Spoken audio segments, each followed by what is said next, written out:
Hello, welcome to our channel again. Suraj here, and today I'm going to prove a very important theorem in the quantum mechanics, which is that the momentum operator is an Hermitian operator. Indeed, every operator in the quantum mechanics is an Hermitian operator. But in this video, we are going to do some basic proofs, which is only for the momentum operator. You can do it from any other operators in the quantum mechanics. Okay. So now here, first of all, the question arises that what exactly is the Hermitian operator? So for this, you have to watch my video where I've discussed about it in very detail, what is the Hermitian operator, and I'll put down that video's link in my description box so that you can watch this particular video on Hermitian operator. But for now, we are only here straightforward to the proof of this particular very important conjecture in the quantum mechanics. So let's start our today's video. So first of all, we have to define that what generally defines that an operator as an Hermitian operator. So later rewrites the conditions that an operator is to follow so that we can call operator as an Hermitian operator. So the condition is like this, okay? So the inner product of his f and g are the functions here. For a q operator, let's say here f and g are functions, okay? Complex functions, and here our q operator. And here we'll take here as an f, and here I will take it as g. Okay. So generally, this is a typical formula that you have when any operator q has to follow so that we can call it as an Hermitian operator. So what exactly this is? So first of all, here this is an inner product. Here it is an inner product between the two functions. And there is a very important thing in the quantum mechanics, which is the inner product, and that what exactly here is. So here this is q, it is not g. Okay, so here it is q.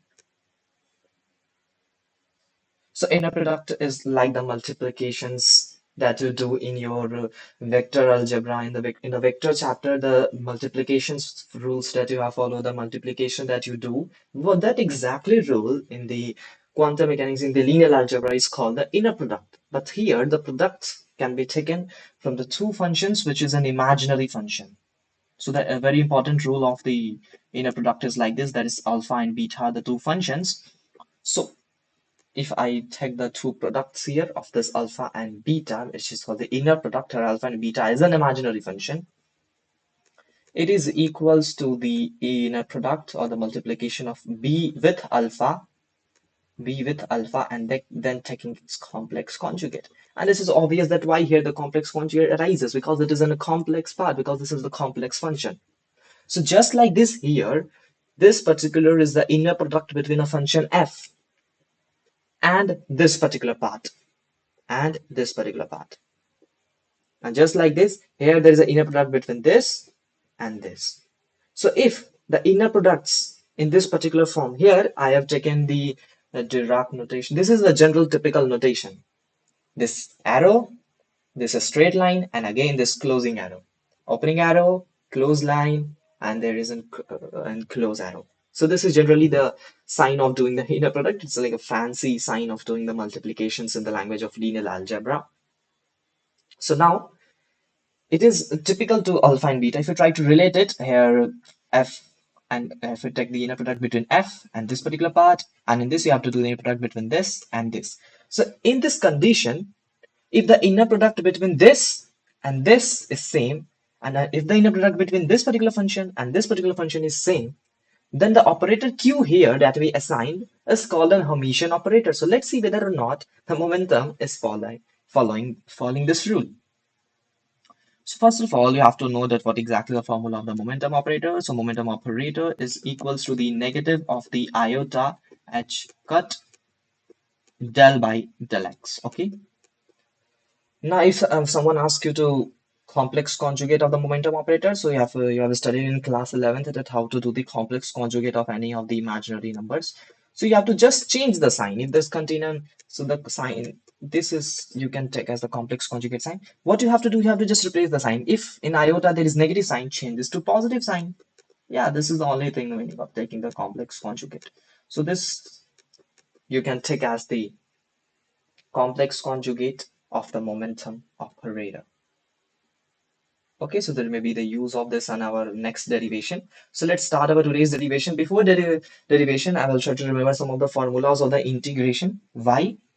So the inner product can be represented as an integration form. How? So here the inner product of this f function, and here q operator g. So the inner product between these two functions can be regarded as this, like the integration from the negative of the infinity to the positive of the infinity. Here f is in a complex conjugate form, q operator g into dx. So this is a representation of the inner product in the form of the integration. So for the first part, for the left hand part, this is the thing. But for the right hand side, what is the formula? So for right hand side, this is pretty much exactly the same, which is like this. The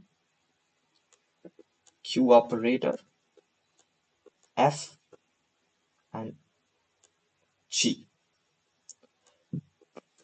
This is a closing arrow. Okay, this is a closing arrow.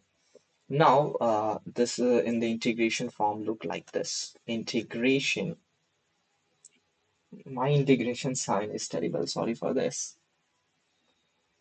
From the negative of the infinity to the positive of the infinity, and here q operator f complex conjugate g dx. So if you see, there is not much more difference between these two things. The only difference is that here the complex conjugate is also in the q operator, and here there is an f complex conjugate and q operator acts on g. In this situation, q operator acts on f and there is a complex conjugate. Okay, so now here, let's try it for the momentum and let's start the real proof. So now let's start our real proof here. So now if I write it here, f function, and now I will write it a momentum operator, and here the g function. Now, if you will try to make this in an integration form, how it look like? So it look like as a negative infinity to positive infinity. It is like f complex conjugate negative of the iota h squared,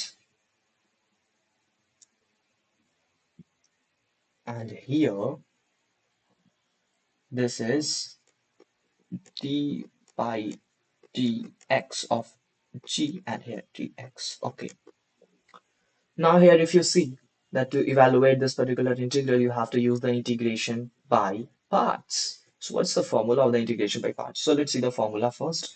So the formula of the integration by part like this. So if you have some, okay, so I will choose some another color pair. Okay, blue.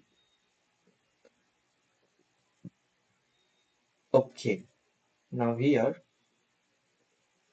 integration by parts is like rule that if you want to integrate from a to b of any functions, like this f function is there, and if there is some similar thing like dg by dx into dx. So what should be the integration of this? So the integration of this types of function is equals to the negative. Okay, listen, negative of the df by dx to g dx positive, it means plus f g and the whatever your particular limit. I'm not writing the limit because it will look like something messy, so that's why I'm not writing here limit. So now if I will try to apply this particular rule here, first of all I will take this negative iota h cut constant as a to reduce the complexity. So this a will out of this integral, and now this integral is like this, integration from negative infinity to the positive infinity. And here exactly it is like df complex conjugate divided by the dx g dx positive means plus, and here is sorry negative sign there, plus f complex conjugate g. So this is a big bracket sign, okay, and I am taking and this meaning is I am putting down the limit, so don't confuse between these two brackets. So this I will take here is in big bracket. Now to evaluate this particular integral, let's see what we can do. So a, if I multiply a here, it has become negative a integral of df. So this is df by dx here, and g dx, and plus minus will become minus a f g, and here it will become from negative infinity to the positive infinity again. Now, if you remember that in the quantum mechanics, any function which is in a square integrable function is zero at positive and negative infinity. It means an function which can be represented in this particular form. Just like if you have remember that psi is represented as the mod square dx, so it is a square integrable function. So just like this here, f and g are the square integrable function. This is one most important thing that you have to listen, that f and g are the square integrable function. So the square integrable function like fg and let's say psi, it is zero at positive and then negative infinity. So it means if I put down the limit, this will become zero. Now here, what I left is with this particular thing is equals to the negative of the, if you put the value of a as negative iota h cut here, and integration from negative infinity to the positive infinity of df complex conjugate divided by the dx into the g, and here dx, and this will become 0. Now, okay, now this negative and negative will become positive, and I am taking this iota h cut inside the integration to make it look like a complete equation. So negative infinity to positive infinity, it look like as iota h cut del f dot by, let's say it's dx, not del x, because it will just increase your complexities, dx. Now we have arrived at something very super. How?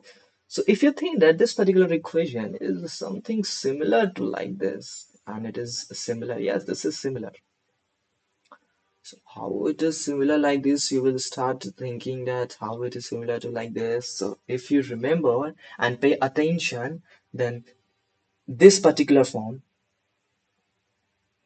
and this particular form are equal, because here if you see that this particular this okay, this is a momentum operator complex conjugate. Yeah, this is momentum operator complex conjugate, and this is what exactly I have written here. For any function, it is q complex conjugate f complex conjugate into g. And if you remember here, if I put down the value of the iota h cut, if you pay attention, I will put this negative infinity to the positive infinity. It is the momentum operator complex conjugate and f complex conjugate. So collectively, it will become the p operator f complex conjugate g dot dx. And yes, this is exactly equals to the your p operator f, and then oh sorry, p operator f, and here g. And this is what we have to prove. If you remember that this is a rule that any operator has to follow. And if you remember, we started from here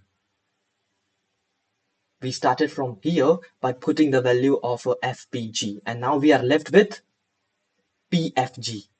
And this is exactly what the criteria that an operator has to follow. It means ultimately we have proved that momentum operator is indeed an Hermitian operator by the following conjecture.